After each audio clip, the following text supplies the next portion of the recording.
Hello everyone and welcome to my channel, Body Mind Healing. My name is Maria Sanchez. I am a holistic health consultant, a family nurse practitioner, a psychiatric mental health nurse practitioner, and a doctor in nursing practice. The case for today is, what is anxiety? Anxiety is a natural response of the body to stressful situations. At moderate levels, it is a useful emotion that helps us stay alert and react to possible threats. However, when anxiety becomes persistent, intense, and disproportionate to reality, it becomes a disorder that can seriously affect our quality of life. To facilitate their understanding and treatment, anxiety disorders have been classified into several groups. The main ones include Generalized Anxiety Disorder, or GAD, characterized by persistent, excessive, and difficult to control worry about multiple aspects of daily life.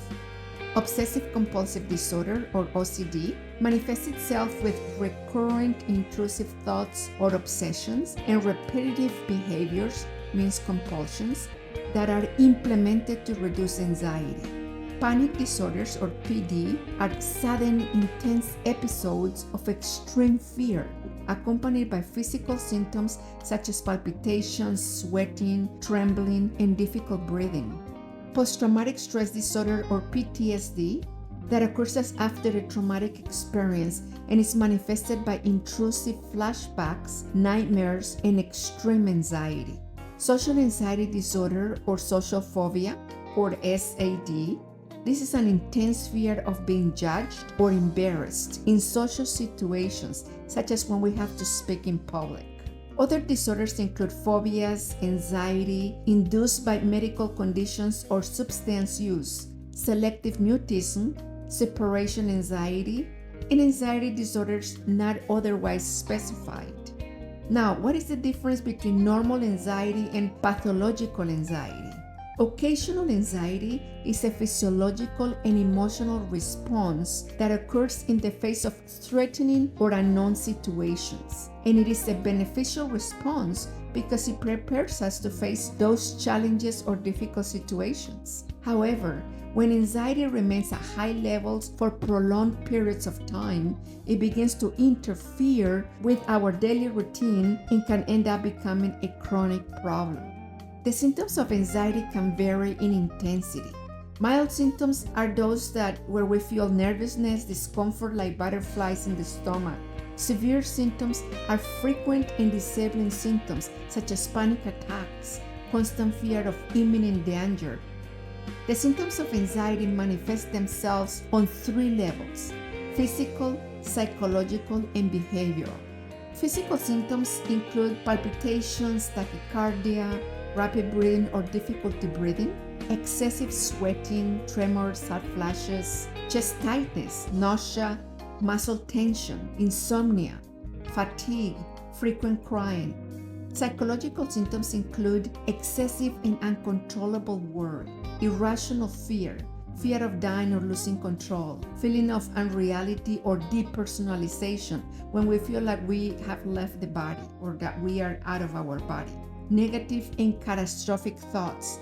Behavioral symptoms include avoidance or situations that cause anxiety, compulsive behaviors to relieve anxiety, difficulty staying in one place or relaxing. What could be the causes of anxiety and its risk factors?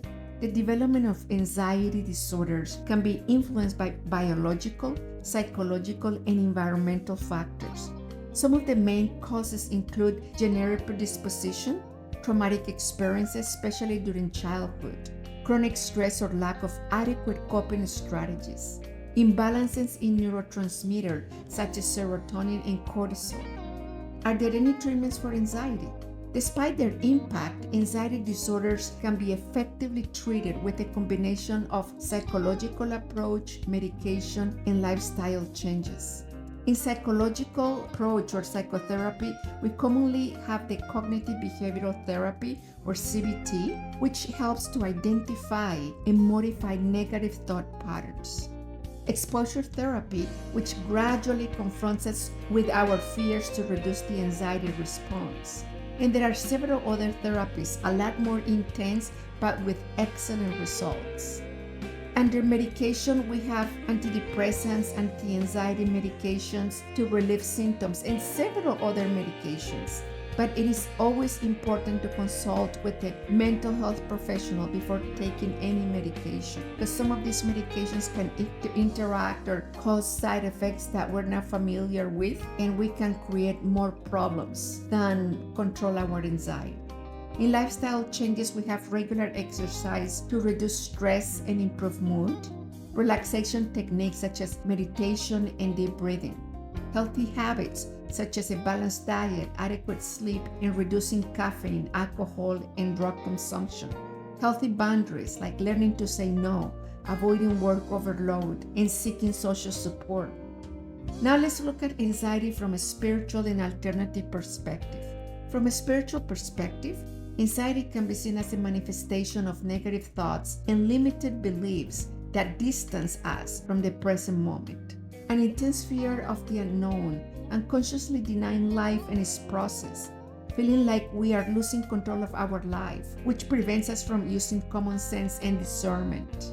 Some alternative therapies can complement conventional treatment, meaning the medical treatment, and those include holistic therapies, approaches such as meditation, acupuncture, or energy therapy that can balance the mind and the body.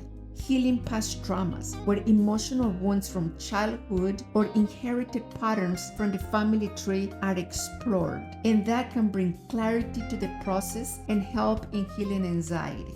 From this more spiritual point of view, how to manage anxiety in everyday life. If we experience anxiety, it is essential to recognize that it is happening, make time to address it, evaluate the situation, and take action. The only way to heal anxiety is to face it, accept it, feel it, process it. There is no other way. That is why it continues to show up until we surrender to it and address it. Some key strategies include recognize that anxious thoughts are not reality. Accept uncertainty without letting it dominate our lives. Focus on the present instead of worrying about the future or clinging to the past. Practice gratitude and trust that everything happens at the perfect time and in the perfect order. Acceptance is essential for healing. Anxiety does not have to control our lives or make us live in perpetual suffering. With the right treatment, attitude, and changes in our mental health or mental approach, it is possible to regain our mental and emotional balance and live a serene and fulfilling life. May the inner peace that we cultivate today expand and guide us always. Until next time.